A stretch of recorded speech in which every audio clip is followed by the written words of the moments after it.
Hello, my friends. It is Quest. I am Ben. And I am Jess. And we are That talking like this for the next 75 minutes or so. yeah, and then after that, New York accents. So stick around. Yeah. Stick around. Oh my goodness. All right. Quest the Adventure Game Podcast. You can also watch us on Twitch and YouTube. We both use the same things on both of those. Oh shit, I'm one behind on my YouTube. I gotta get that all set up. But I'm PS_Garrick, Garak. And I am Decaf Jedi. Yeah. Now, Jess. Yes. I don't know if I have too much preamble today. I'm unpreambled, and you want to know why? It's because we talked for 16 minutes before we had a long pre-podcast chat. Yeah, absolutely. About adventure games. So I'm really burned out on that. Like that's the I last know. thing I want. Oh, Yeah. thank God. I know exactly what to talk about. All right, so Thank you.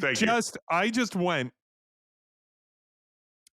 just went grocery shopping, and this is Quick, tell me more. everyone's like, oh, fascinating. Edge of my seat. Oh, fascinating. But when we record this, which will also be very close to when it comes out, it is we are heading into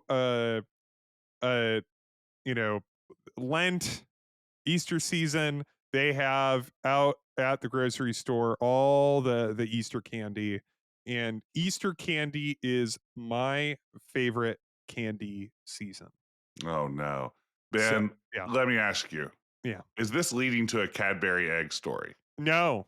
Okay, how do you feel about those? I'm not a Cadbury Eggsman. Okay, good. No, me either. I'm just happy to hear that. Too sweet. Now, please continue. And I know that there are those who live in the UK who listen to this, and I'm sure you're spitting your tea out furiously. That's right. Yeah.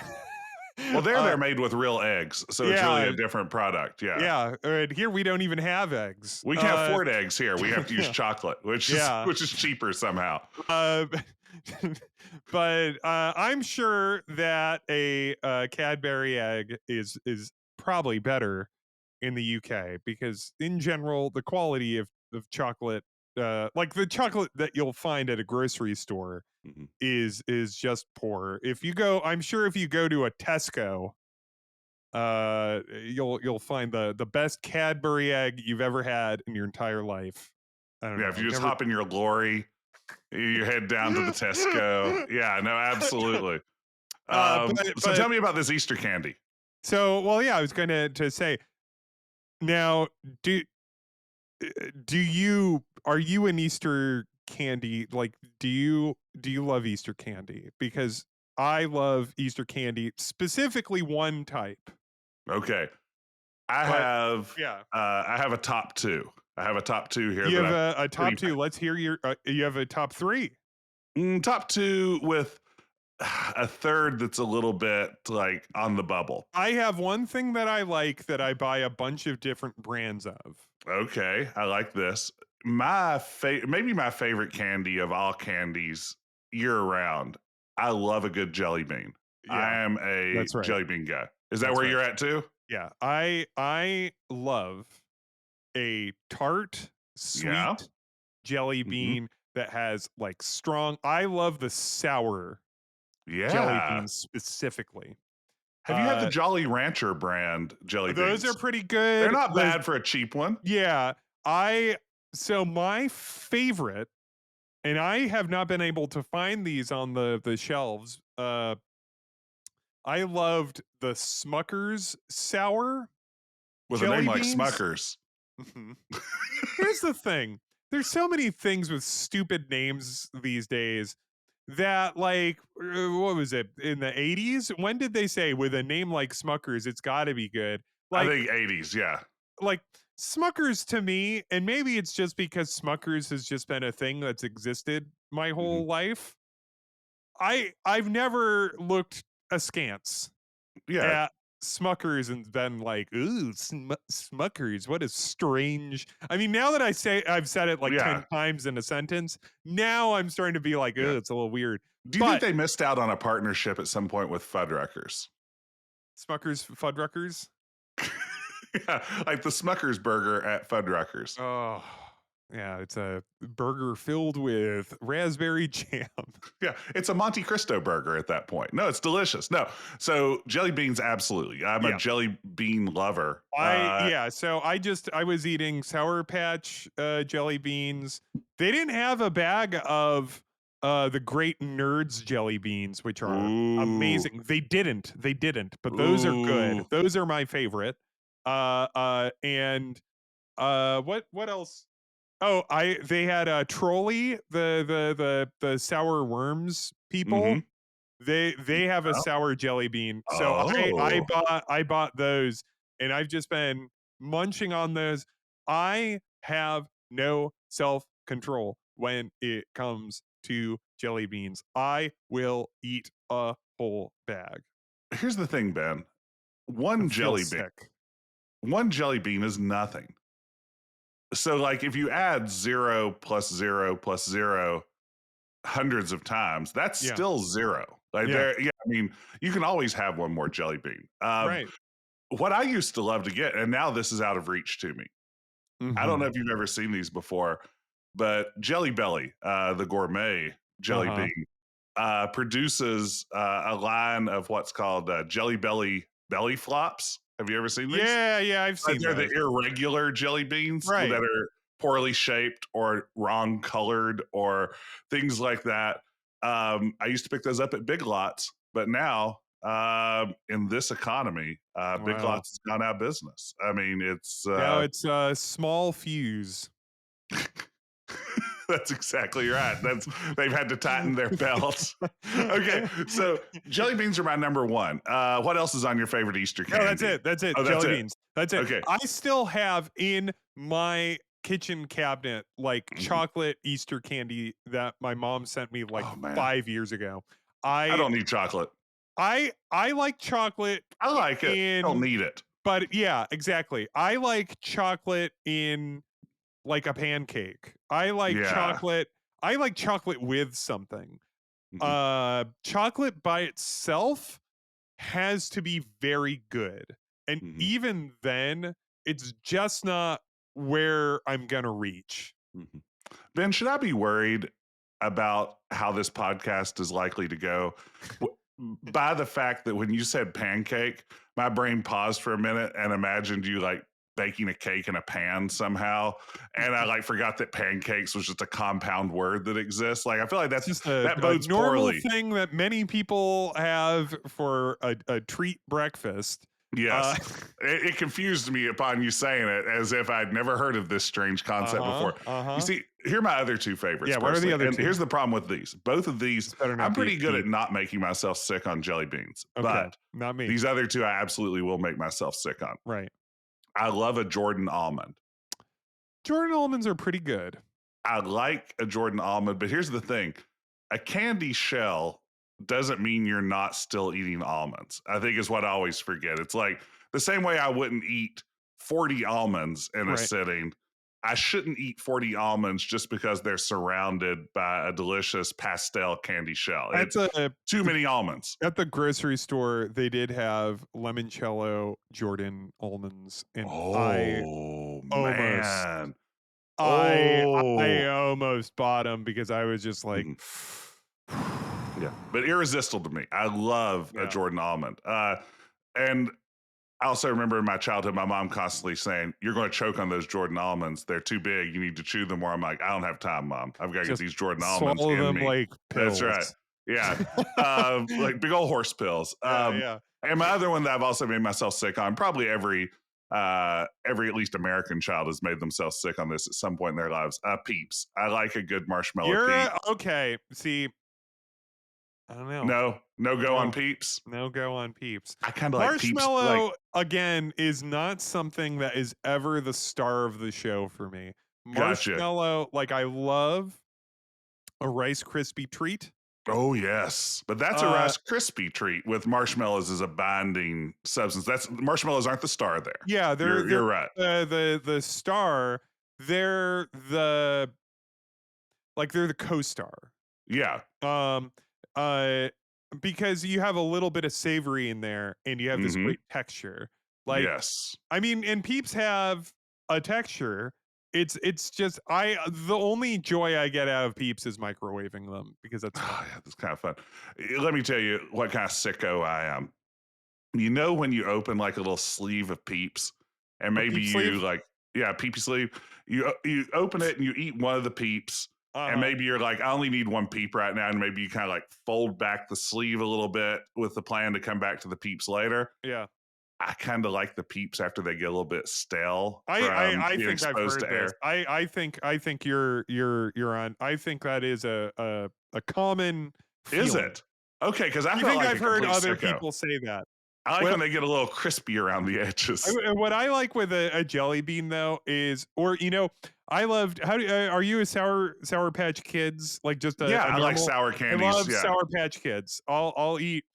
eat those until my gums hurt. Yeah. That's how, until the soft palate of Mhm. my mouth is like there's Yes, too I've much done this. citric acid. Yes. Um, A few years but ago, yeah. my daughter, loves sour candy too, obsessed with it. And a few years ago, I was just like, you know what, B, we should sit down and look at the internet and find the sourest candy in the world. And we Oh, found some sour balls out of the UK that were supposedly like the sourest sour candy in the world. And I think I've they were had some coated. pretty Yeah, sour, yeah, okay. yeah. Yeah. So, and I ordered these from a candy importer online, and we got them, and yeah, I we ate them, and they were very sour, and I ate a few more of them than I should have. And Ben, there was a brief moment where I thought maybe I had permanently destroyed my taste buds and palate. Like I was Mm, just like, I don't think I'm ever going to be able to taste anything else again. And it was like that for about a day and a half. right. And I was just like, I'm going to power through this. I nearly lost my sense of smell once in college due to a lab accident in my chemistry class, and I thought I was right back What are there. you, the star of an 80s teen comedy? Yes, basically. I mean, short version. I know our listeners want to hear this. I was as part of like a lab thing in my chemistry class. We had to heat up some hydrochloric acid. And at one point, I think the lab instructions instructed like a waft the chemical towards yourself to get a sense Like of. you're cooking a sauce? Yeah, I think so. Yeah, I mean, it was like we were like trying to identify a substance, and this is like one of the Mhm. steps to rule out certain things.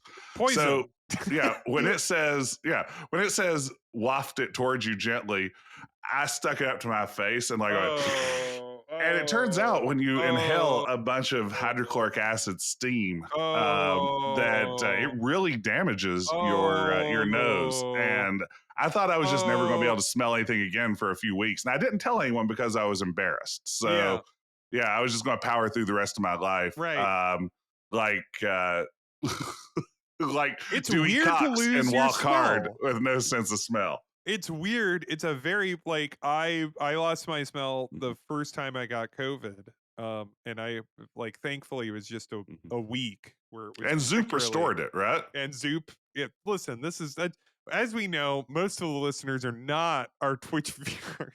No one emailed us when we asked that last time, so Yeah. I don't think. But it is very strange. But you know what? It did make clearing out the litter box pretty easy. All right, okay, Jess, I've got an important question for you. Okay, what is it? What have you been playing? Whoa, there it is. What have I been playing? Ben, I'm deep back into Overwatch. I know I've talked about this before, but I think this deserves an update. It is consuming all of my private gaming time.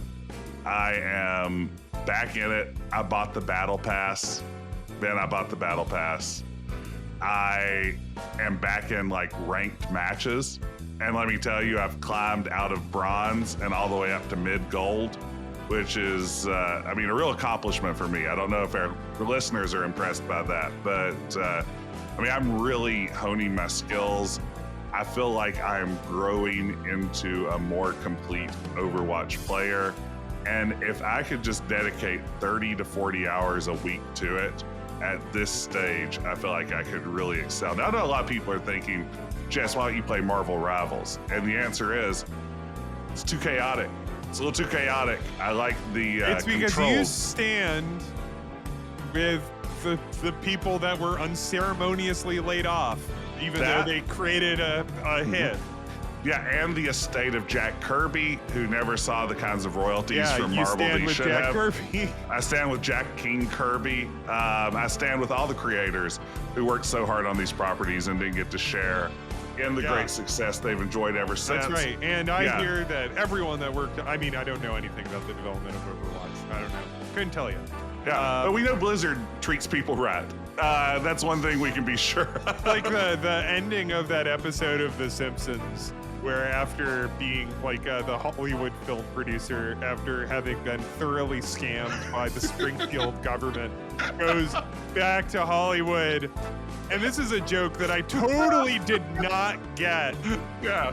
As like a 10-year-old when I watched this. The end of it is the director goes back to LA and he goes, "Thank goodness I'm able to go back to Los Angeles, a city where they treat people right," or something like that.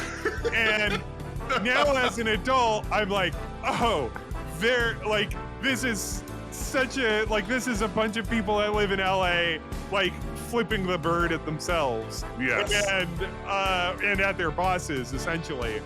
But as a kid, I was just like, oh, I guess everyone's nice in LA, I guess. I don't know. That's what they say. LA is just a place full of nice people. But no, so I'm just stuck playing Overwatch.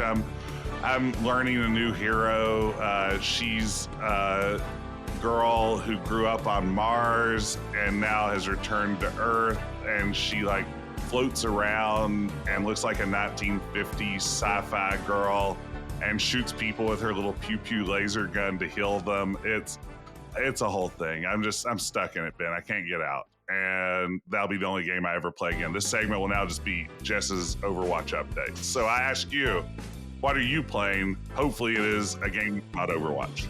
I've been playing Marvel Rivals. No.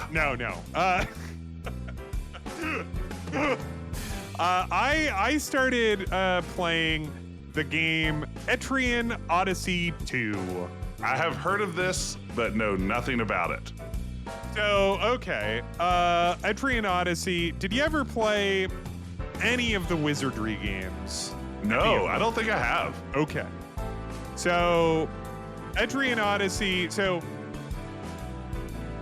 Wizardry, rather, which comes out in 80, 81, around there, pretty early, is this really crunchy dungeon crawler with turn-based combat, and you draw your own maps, because it was made for the Apple II, right? Yeah. It's a very, this wireframe that you wander, and you go down each level in the labyrinth, and there are worse monsters, and they, fuck up your party in even worse ways, and this, that, and the other.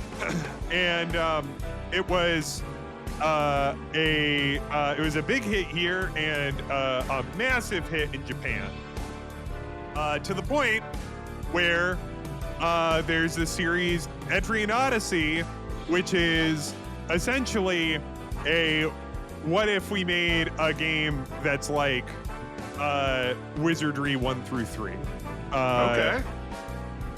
And so I'm playing this on my Steam Deck. This is the HD remake that they put out a couple years ago. And obviously there are modern conveniences, but it's a very straightforward RPG, or a very straightforward dungeon crawler. There's not like there's kind of a plot, but not really. There's not like it's mostly, and you draw a map, or you can have it turn on and draw the map for you, which I do. But you still have to draw in some stuff. Yeah. Which is why it was originally a DS game, and so that was a lot more natural with it. But I beat Etrian Odyssey 1 HD a couple years ago, and then I like started 2 and played it a little bit, and then kind of bounced it because it's like I had my fill. And then recently, I'd been starting to feel the itch again, so I reinstalled Etrian Odyssey 2, and then I realized this one, 2 has kind of a lesser reputation among them. Like, it just kind of made a lot of dumb choices. It's just not quite as much fun to play, in my opinion. So I might kind of give up on it and just move on to 3. We'll see. Okay. But yeah, it's a fun little dungeon crawler. Like, since it's so straightforward about what it is, that makes it like it's just such a pure game. It just does what you want, you know? Gotcha. Like there's something about shit. that. I think sometimes stripping away some of those elements from an RPG and going back to basics, I mean, there's something pretty satisfying about that. So I get it. Yeah. Now, here's my thing, Ben. Can I be frank with you? I'd rather you be Jess. Like, seriously, go ahead. Yeah. No, okay, yeah, I was trying to be serious. Yeah. I feel like this segment, over and over again, what have you been playing? It's starting to make me feel like maybe I have very basic tastes in video games. I always feel like I'm choosing something that is way too mainstream and boring. And you always have like a really interesting sort of pick that you bring. I guess what I'm asking is, are you lying about this? I am playing Etrian Odyssey 2. Okay, I was just going, I mean, I don't want to call your like character into question, especially here live on the air. But I just want to ask one more time, are you lying about this? I'm not lying. I am playing Etrian Odyssey 2. My party, they all have the names of the characters from Sliders. So you got Quinn, you got Professor Arturo, you got Rembrandt Brown, you got Wade Wells, you got, and then it's a five-person party. So Johnny first, Cro-Mag. You gotta add Maggie Beckett, even though she was added to the cast later, and she, didn't like. Listen, we all love beloved VJ and occasional remote control star Carrie Werher, but she, for some reason, she just hasn't had quite the career of a John Rhys Davies or a oh Jesus, what's his name? The guy who Quinn. He's also Jerry O'Connell. Yeah, Jerry O'Connell. For some reason, like her career just didn't explode. Yeah. I mean, John Rhys Davies had already had a pretty distinguished already career narrated at that Quest for point. Glory 4. Yeah. He had already. Yeah. Maybe. Okay. I think he had. Yeah. But also, I think he was like kind of like the guy they brought in to class up that show. Yeah. Well, let me say just like 2 points. A, that story sounded pretty convincing, so I guess I do believe that you're playing Etrian Odyssey 2. And the second point, you're playing 2 Point Hospital. My second point, point 2.0, I'm playing, No, my second point is, I love you for naming your characters after those Sliders characters. That's amazing. I'm very happy with that additional detail. I don't know why it wasn't in your original What Are You Playing moment. My Etrian Odyssey 1 party was the 86 Mets. I've occasionally used the party names from the original Bard's Tale and things like Brian fun. Yeah, is like, what is it? The default party was Brian the Fist, El Cid, Marcus. Oh gosh, who else was in there? Yeah, no, they all have some fun, ridiculous names. So I'll occasionally pick those back up. But no, that sounds like a fun game. Thank you for sharing, Ben. Yeah, of course. Well, kind of unceremoniously ended there. But what's this I hear off in the distance? I'm hearing a beautiful tune. It sounds quite similar to the KQ1 theme, but it sounds like they put a little extra mustard on it. You got a little extra mustard in there. I would say it's twice as good. Listen, they listen to this. Ooh. Whoa! They're having a little. They're tickling those MIDI ivories in there. They're using all three of the three voices afforded by the PC Junior. And as we have mentioned before, we have long suspected that Sierra was using more than the 16 colors. Yeah, they were using more than 16 colors, and that sounds like they were using more than three voices. I heard at least four, maybe five. Yeah, four, and maybe like a percussion element.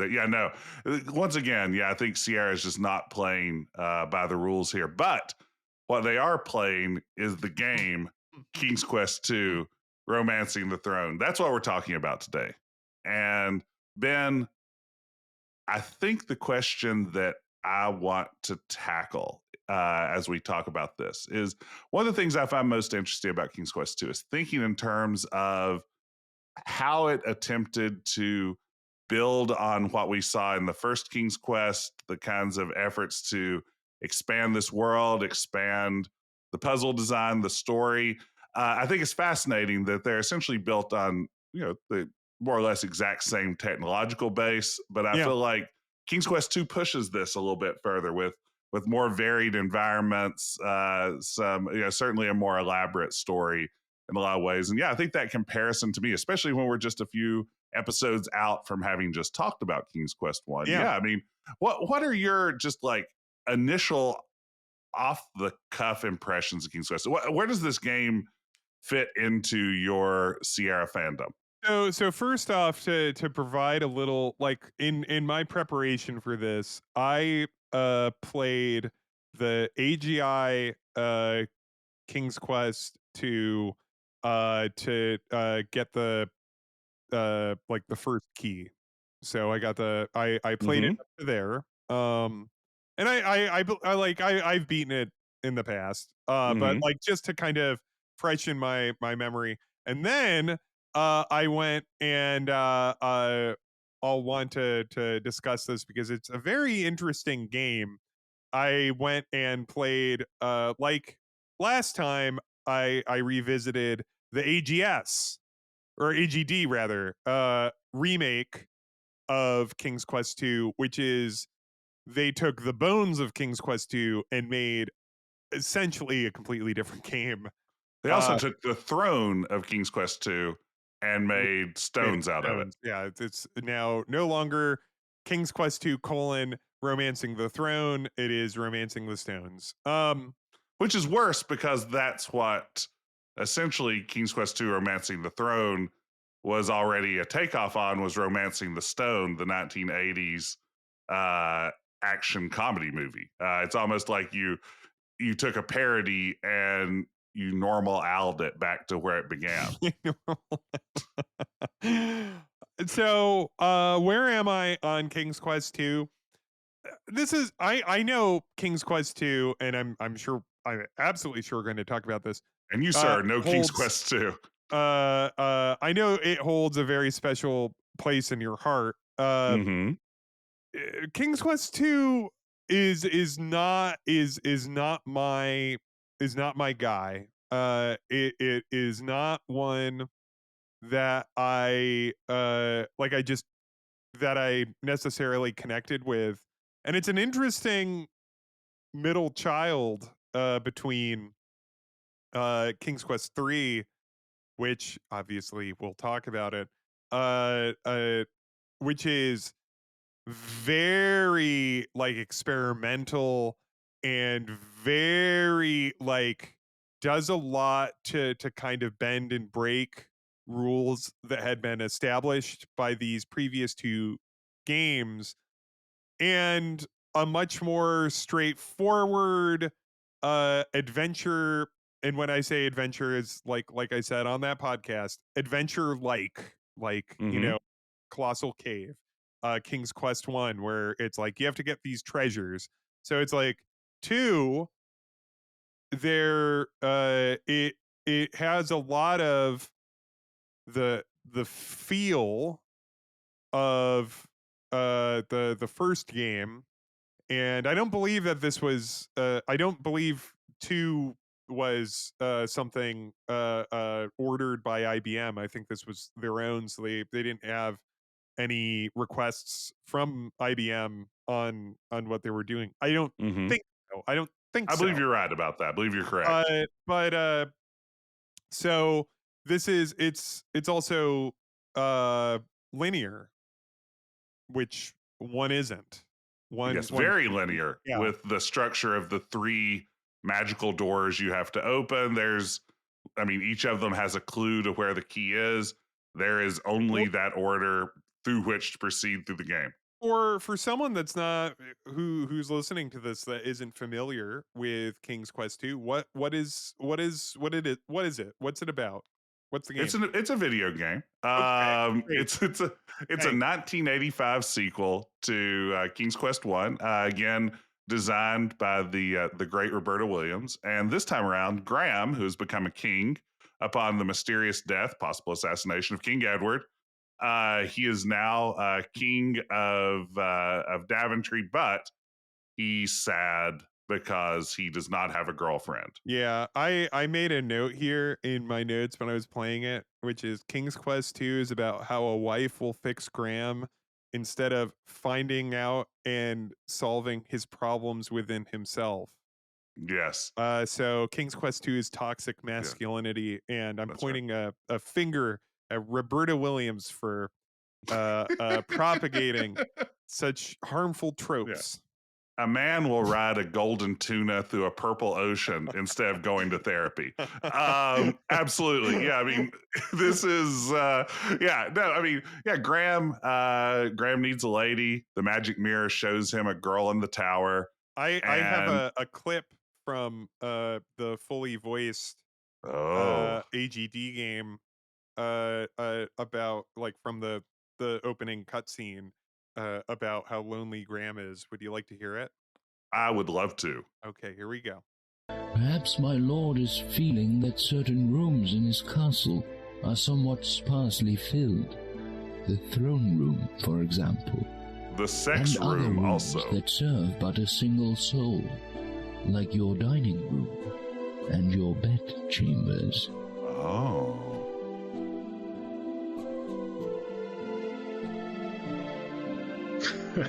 Perhaps.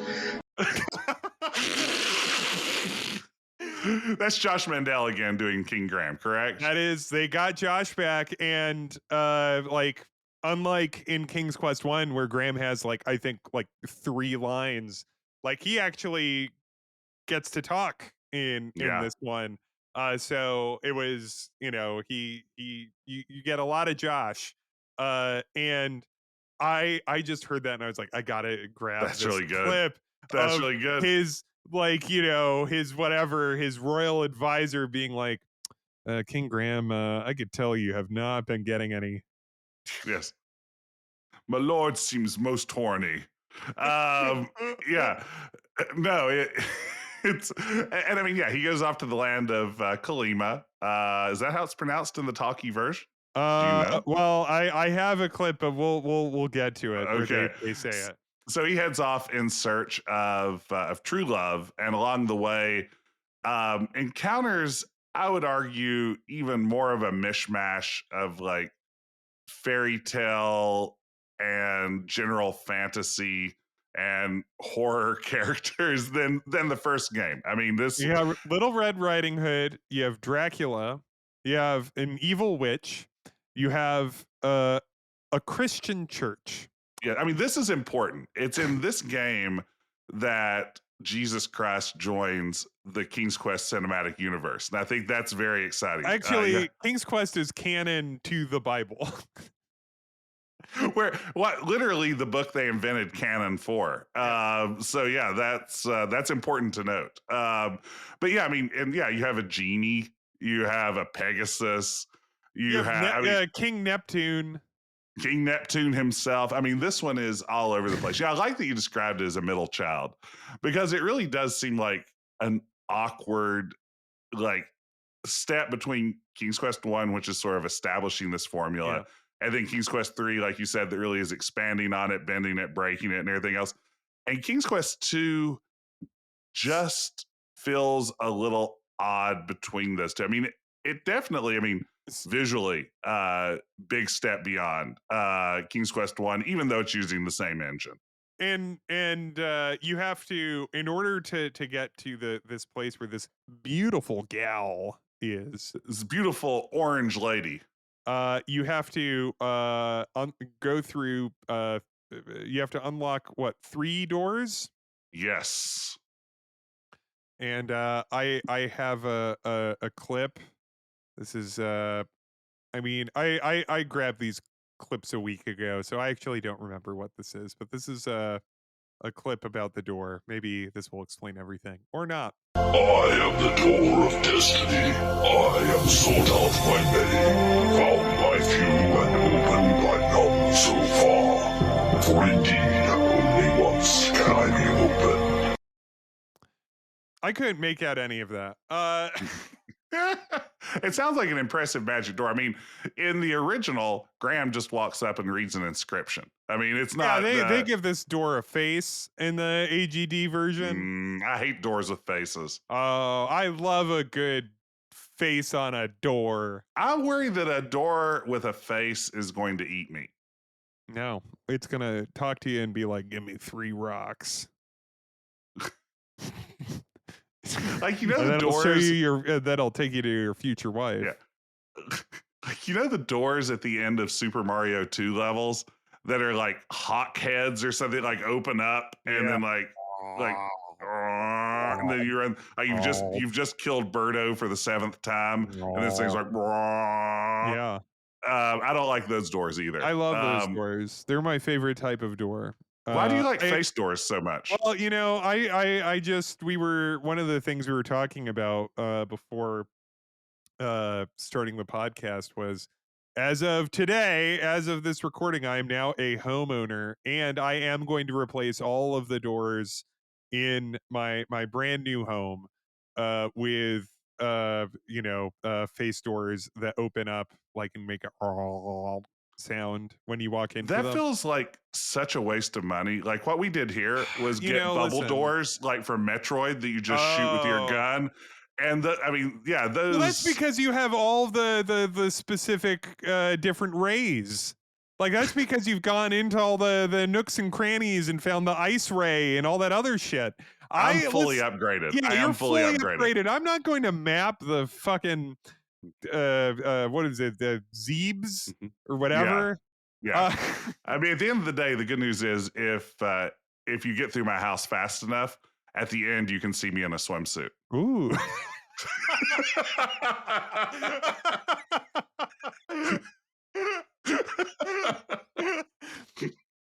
Oh man, there was here in Chicago, there's a theater group called the Neo Futurists, and they have a late night theater show which has had 2 different names, and so I'm just going to explain what it is, which is that they try to do 30 short plays in 60 minutes. Yes. And clear as a bell, I remember seeing this and all the plays are like, a minute, 2 minutes long, obviously, if it's 30 and 60, right? And they're all written by the cast. And I remember clear as a bell, like seeing this like 10, 12 years ago. There was one, and you get like a menu and it has a list of all the names of the plays. Mm-hmm. And one of them was, I think the name was, it's like, POV, you're me, age 8, beating Metroid for the first time.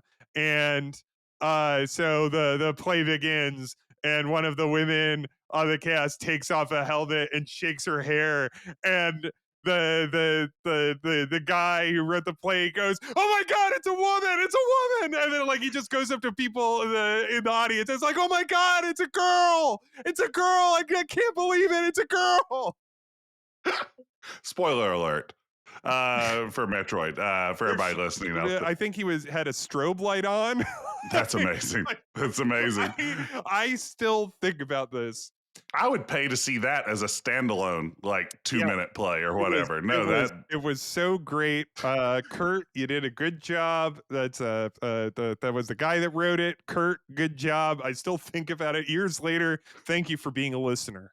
That's how you know it's art, if you're still thinking about it years later. No, that's beautiful.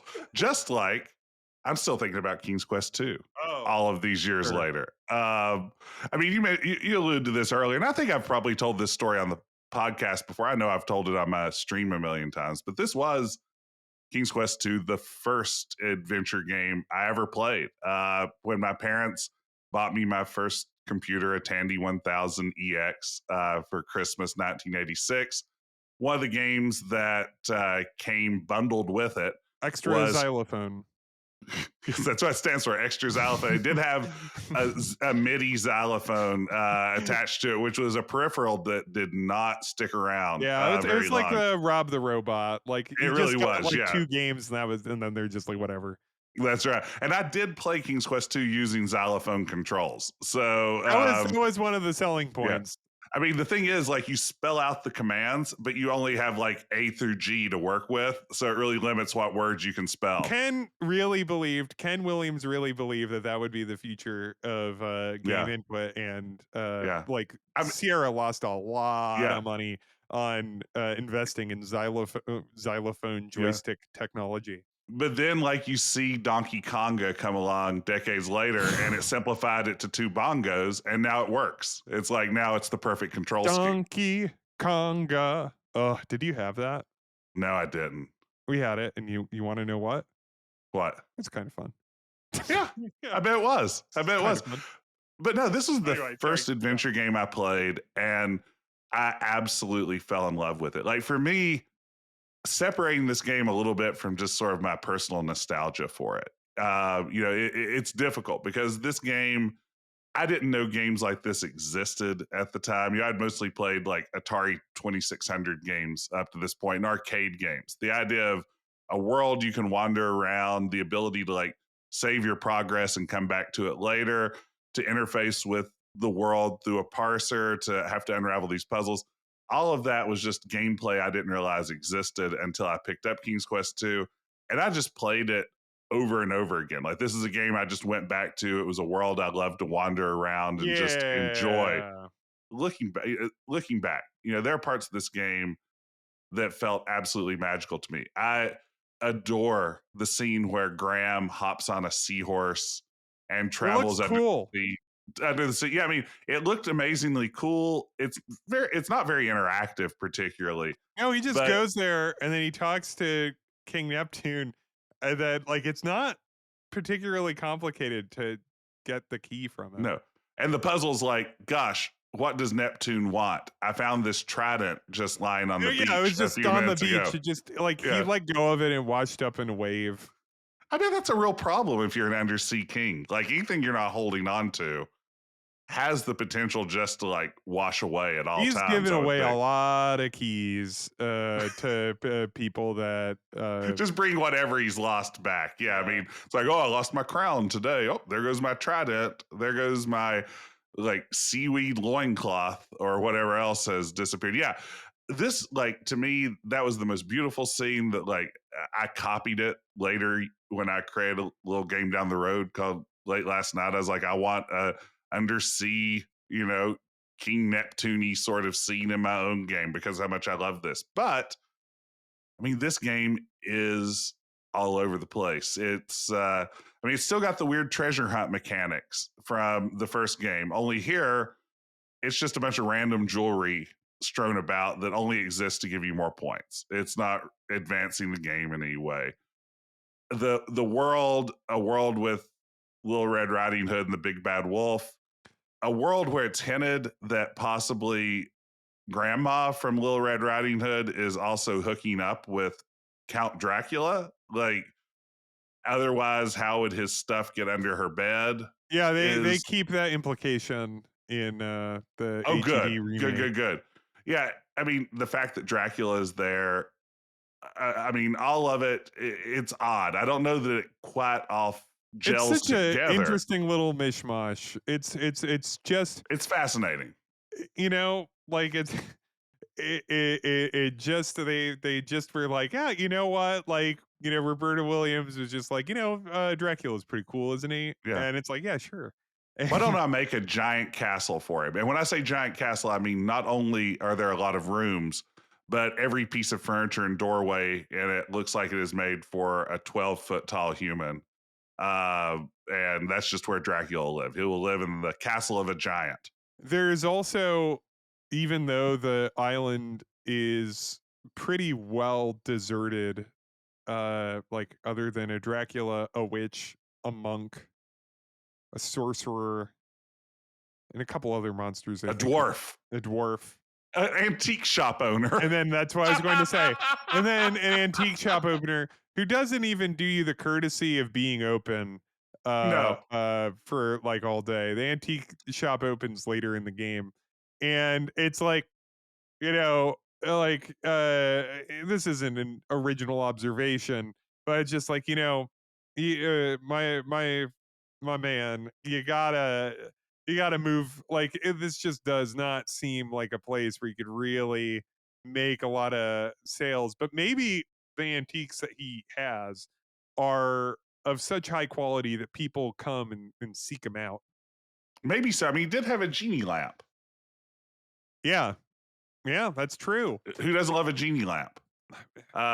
You ain't never had a friend like me. Now, I have a clip here from the AGD game of the voice of Possum, who's their little Red Riding Hood character, and I just have this clip because this voice made me laugh. Excuse me, Possum? Yes, Graham? I was wondering, could you tell me anything about this land? You mean Kanema? There is a town to the northeast, and a church not far south of that. Yeah, see, like, and now I remember also why I picked it. It kind of illustrates in the AGD version they add like a full town. Yeah.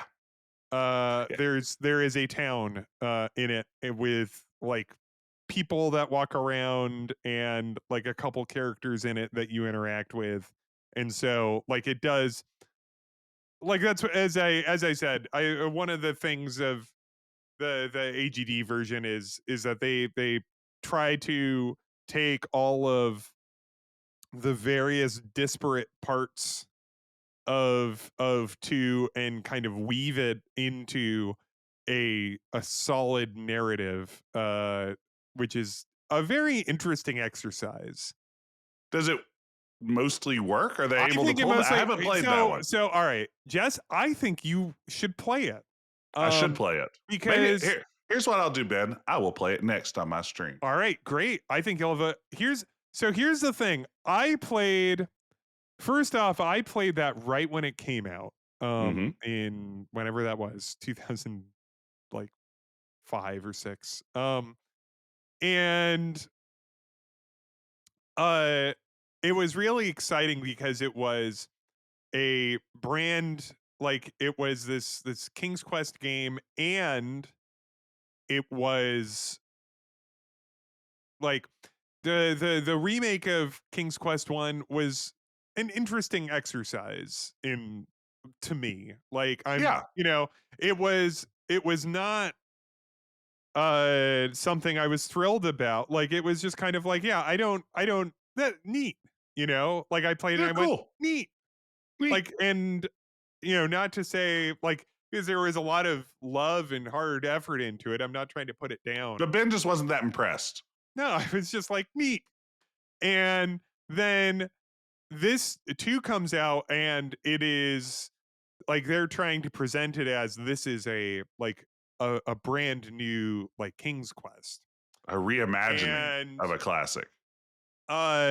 What the I have some problems with it. And you'll like, I don't want to, but certainly one of the things that I think that the AGD King's Quest 2 does well is that it does have it it feels like a game that actually came out between 5 and 6. Okay. And they even go as far as to give you the King's Quest 5 and 6 like gray like stone wall logo like Roman numerals thing. Oh yeah. You gotta have The that. it like the it just really does have. When I was playing it this past weekend, and I played it as I said about two. I got 2 of the 3 stones, so it was, I would say, about like 2/3 ish through. The it I felt a certain part of my brain being scratched that just enjoys like these lightly whimsical like fantasy adventures in that style. I think it Yeah. mostly like there are certain things that don't entirely work for me. And listen, I can't be, this is a free work that obviously has an enormous amount of incredible effort in it that stands up really well. But like, I mean, I think the most important thing that it did, and why I went back to play it this weekend, having played it a couple times since it was made, is that the like it does when it is at its best, it scratches a King's Quest itch for me. Gotcha. And and so I think that's like it has that kind of corny sense of humor that King's Quest games have, and that kind of like it hits in a very intentional way Yeah. the like kind of the corniness of King's Quest. Which I don't. You Yeah, I know? mean, King's Quest doesn't have the reputation of being like the funny one. That's Space Quest, that's Leisure Suit Larry, Quest for Glory. Certainly a game more about humor, but I do think there's a certain really charming corniness that runs through all of the best King's Quest games. It has fairy tale humor, which isn't funny. No, but it's sweet. It is, and it worked. Like it worked on me when I was like a 7-year-old playing those games. Yeah, absolutely, and it helps me kind of get back to that kind of childlike mentality when I go back to it now. So absolutely, I get that. Yeah, I've meant for like 2 decades to eventually play that. You should play it. It's good. I think I will. And I'm saying that to everyone. It's a free game that was made very well by people that obviously have a ton of love. Yes. And it is like a full length. I would say it's probably you'll like on your stream. I would say probably it's a 2 streamer maybe. All right. It is such a, I don't know. It just has like just a it feels it makes me feel warm, but also I played it when it came out and I was still like, yeah, I think I was still a very late teenager when it came out, maybe early 20s. Can I ask you a question about this reimagined version? Yeah. How buff is Graham in it? Oh, he's buff. Don't worry. Okay, because I know, like in the opening of King's Quest 2, like when Graham walks out in front of the King's Quest 2 logo and doffs his cap, he's yoked. Yeah, he's beefcake central over there in that one. Yeah, no, I mean, Daddy Ram. Yes, precisely. I mean, I do love this about King's Quest 2. I mean, we don't really get like canonically buff Graham, I feel like, as a character until King's Quest 5, when Josh is famously delivering all of his lines as buffly as possible, as his director, as the voice director asks of him. Yeah, you can really tell, there's a real buffness. Yeah, and I think if I'm looking for a buff style voice actor, Josh Mandel is who I turn to. I mean, yeah. You can hear when you listen like to the dialogue in King's Quest 5, there's a guy, like the voice acting director is like, buffer, Josh, buffer. And he's like, I'm trying to take as long as possible. And they, no, not like that. Yeah, no. You want me to give it to you a little at a time, like haltingly? Yeah. Yeah, no. I feel like we'd be remiss maybe if we don't hit on some of the big criticisms of this game. I mean, lots of people have pointed out. We've been hitting on it. Yeah. The toxic masculinity, but beyond that. Yeah, exactly. We haven't mentioned the one major thing that everyone brings up. The bridge. The bridge. Take me to the bridge, Ben. All right. Shimmer.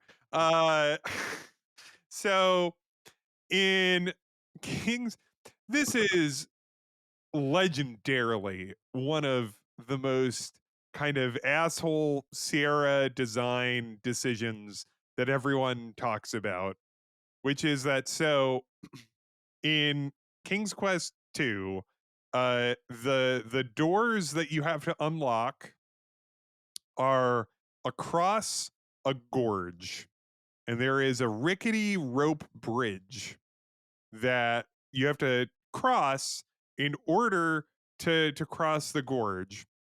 And you have a limited number of crosses that you can do before the bridge collapses. And two things.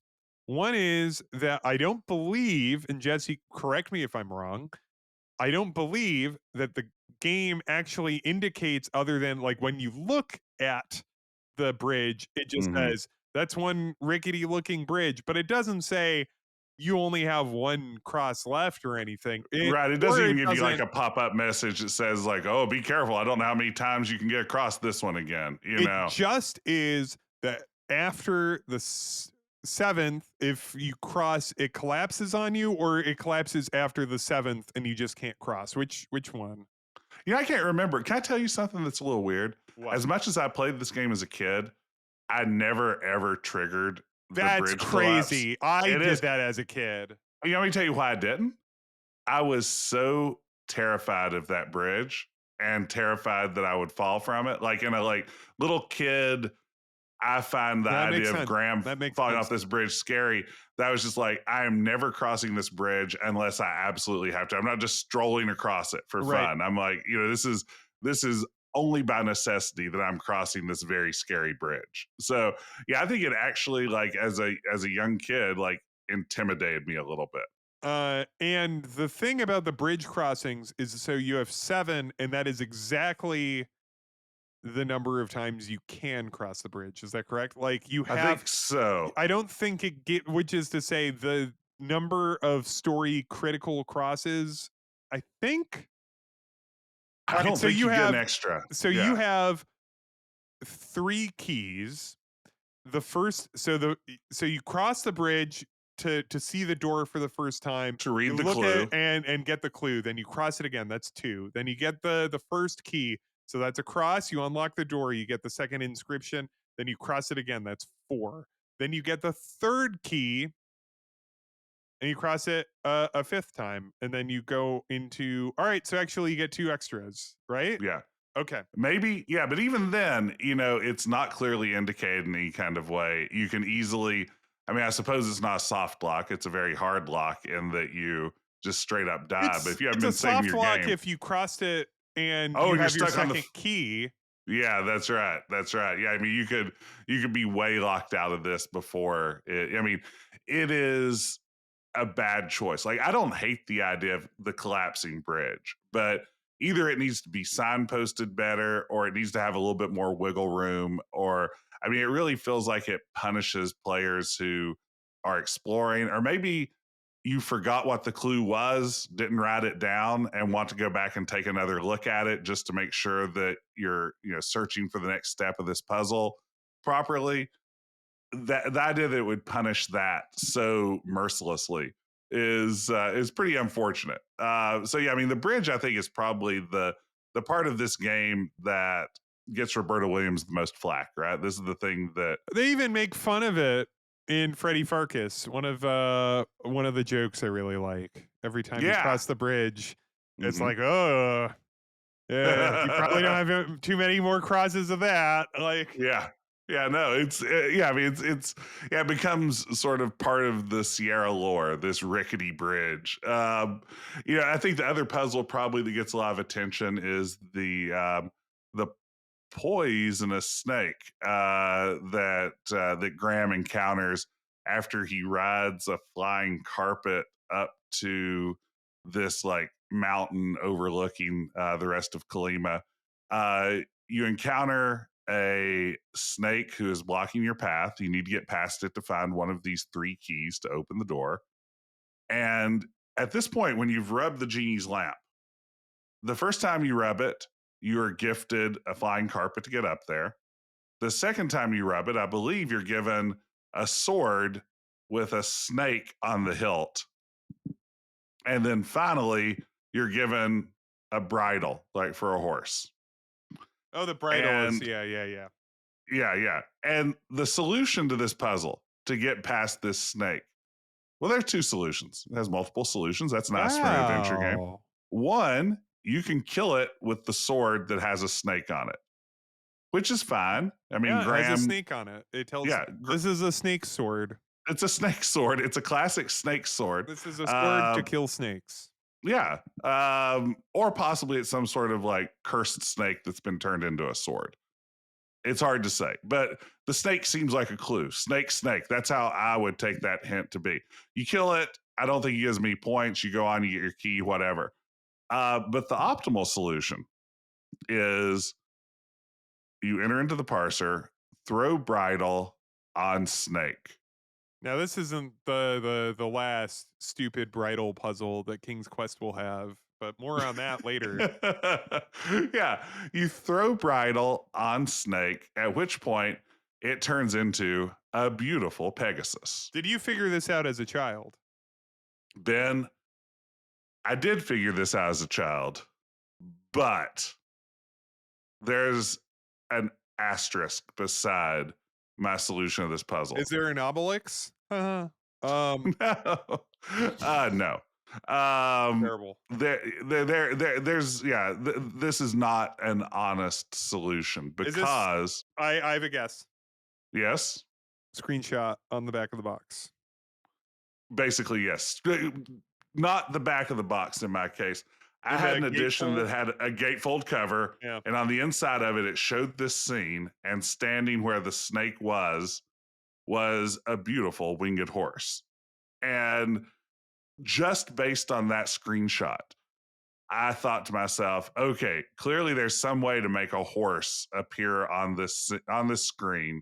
Graham doesn't seem like someone who'd just kill a snake. He'll murder Dracula in cold blood. He won't even that's the only way to kill a Dracula, though, really. That's true. I mean, that's a really good point. He just hammers a stake right through his heart. Graham wouldn't kill a snake. That snake doesn't want to be there blocking your progress. That's just where the snake is. And there's no way to walk around him. So yeah, I cheated by looking at the image on the box and just eventually put together, it's like, I probably need to put the bridle on that snake. And if you do that, he turns into Pegasus and he gives you a sugar cube and you eat the sugar cube. And now you can make it through the poison brambles that surround Dracula's castle. Otherwise, that is a very horrible, little maze to navigate. It's similar. It's almost like the Labion root monster, only harder to kind of see what the path through it is. The last time I played it, I actually navigated it pretty successfully. Think that I'd never tried before. That Graham and Pitfall Harry would have a lot to talk about with their problems with coiled up poisonous snakes. Yeah, they are just like sitting there blocking their way. Pitfall Harry would probably be like, have you tried jumping over it? Yeah, just jump. Yeah, just jump. You had a hotkey to jump in the first game. Why don't you just jump? Yeah, like, and then Graham would be like, well, have you tried a tambourine? Absolutely. Yeah, have you tried a bridle? Mhm. Pitfall Harry, you're overcomplicating it. Jumping is hard. What a if lot of those snakes may be Pegasuses?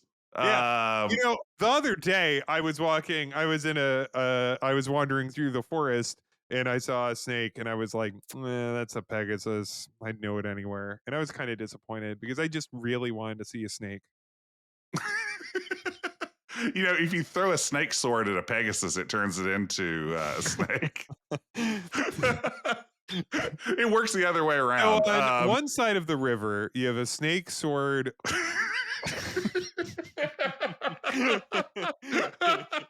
And a basket of goodies. Yeah. I mentioned the stone cold murder of Dracula, who at this point in no way has threatened Graham, right? He just has something he's Graham Dracula. needs. He's up to no good. Kalima used to have like thousands of people in it. He's drained them all. The last person on his list is the antique store owner. He's obviously not going to go for the monk because he has a crucifix. Yeah, and Hagatha is already. Her blood it tastes like old sour cream. Like that's right. That's canonically. They say it's weird how often that comes up. Like every text box about her just sort of drops that as a weird biographical detail. Like, Dracula is completely drained out this entire island. And he's just like, if you explore his castle enough, you find a book and it has everyone's name crossed out. And at the very bottom, it says the antique store owner. And it's like, but he's waiting because it's like, once he kills the antique store owner, what's left? He's just done. Yeah. There are no more worlds left to conquer. Yeah. It's like, what are you gonna vampire a mermaid? You can't do that. It's no. It's seawater blood. It's too salty. Yeah. It's fish blood. Yeah, it's fish blood. Yeah, he doesn't want that. No. Yeah, absolutely not. No, I mean, why do you even think that? Person that's listening that was like, what about the mermaids? Or what about Neptune? The mermaids? You can drink. You can't drink Neptune's blood. You dopes. That would burn in Dracula's veins. Yeah. Are you kidding? The Apple II version of this, the Apple II GS version of this, also adds the amazing digitized sound, and I love that's why it's called GS. Great sound. Great sound. That's right. When you go to like confront Dracula and murder him for a key, you never try asking him for. You're never just like, hey, Drac, can I give you some of these great treasures I've found around Kalima in exchange for your key? Oh, you have to give them to your beautiful future wife. It doesn't do anything. You just go murder. But when he hops out of his coffin in the digitized sound of the Apple II GS, he makes a wonderful blah, blah, blah, blah sound. And it's so good.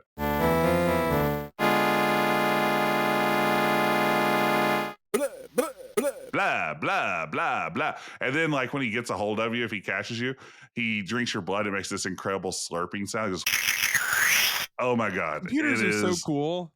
Computers can do anything. Computers can really just do it. Like, it's just so great. Computers could just do it. Yeah. Whatever. I mean, look at what they did with the palette when you go through the final door. All of a sudden, it looks like the Orange Julius planet. The sky is orange, the water is purple, the sand is blue. This blew my mind as a kid. Me, I loved it. It was just like, yes, this looks like I've gone through a magical door to an even more magical place. And for me, there's just like, sold. You got me Roberta Williams. I will buy King's Quest 3 without question. It won me over completely. Mm-hmm. Yeah, no, it is funny just how like swapping, like just making the sky a different color and like just kind of swapping around like the colors just makes it look just so insane. Like it really like it just looks really cool. Yeah. No, it's really psychedelic, and especially once you're like fishing for a talking fish out of the purple ocean and things. Yeah, I mean it gets trippy in this part at a time when I was too young to know like what trippy meant. I mean it turns into like a blacklight poster. Yeah, I was Toward just about to say the that, or like a velvet painting. yeah. I mean, this is also a game that has the Batmobile in it, an Easter egg in Hagatha's cave. That I had no idea what an Easter egg was. Ben, I thought that the first time I triggered that, I thought that I was having a mental break, and then thought I'd imagined seeing it. At the time, nowadays, if you want to see the Batmobile, you just go on and off the screen of Hagatha's cave. I loved that too. The very first time Yeah, I saw the Batmobile in it, and it plays the it blew my Batman mind. theme, I'm just like, and that's Yeah, exactly like the type of kind of silly and corny humor it does. Like where you're just yeah, like, it's like, look, it's a Batmobile because there's a cave and it has a bat on it. So of yeah. course there's Of the course, Batmobile. Of course, there's a Batmobile in there. All caves with bats on it have Batmobiles. Yeah, that's just math. That's right. That's just math, folks. Yeah. I mean, as we're sort of drawing to a close here, I want to ask you Well, one I have final another question. 2 hours to go. Okay, well then please continue. Yeah. So, all right, no, sorry. Please go ahead. Ben, can we talk about Graham and Valenice's wedding ceremony? Oh, yes, we can. I know what you're going to talk about because even though I didn't play this to its conclusion, it does it does have something that is very funny. I mean, it's got a lot going on. I mean, first of all, King Graham is wearing a suit, and not like a suit of armor or a regal kingly suit. He's just wearing like a tuxedo from our world. I gotta look this up. Yeah. King's Quest 2 Yeah. last scene. Yeah. Or wedding scene, maybe. Yeah, he is. I can send you a link to it too as you're looking at this, because I'm staring at it right now. So he's wearing.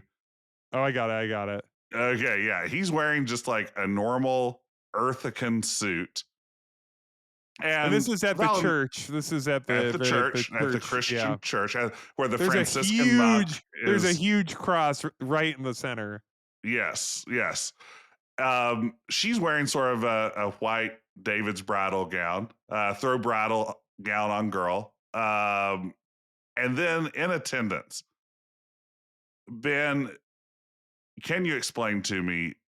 It's everyone that lives in Colima, which is to say, the people that are in attendance are King Neptune, a mermaid, Hagatha, Dracula, who did not die. He's back. A dragon.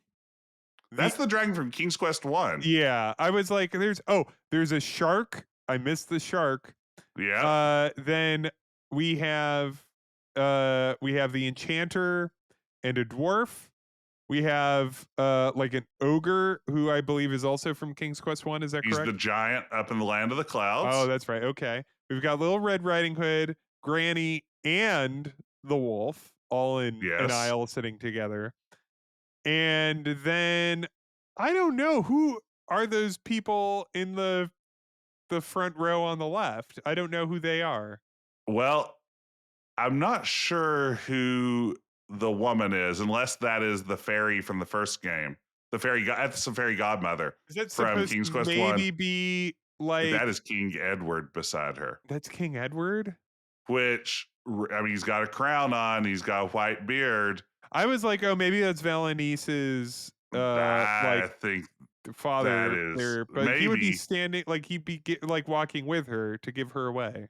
Yeah, I think that is King Edward. Let's see if I'm going to have to pull up a picture of King Edward for comparison here, because this is going to raise a lot of questions, right? If King Edward is alive, is Graham's entire administration implicated in some way by this? Okay, let me see here.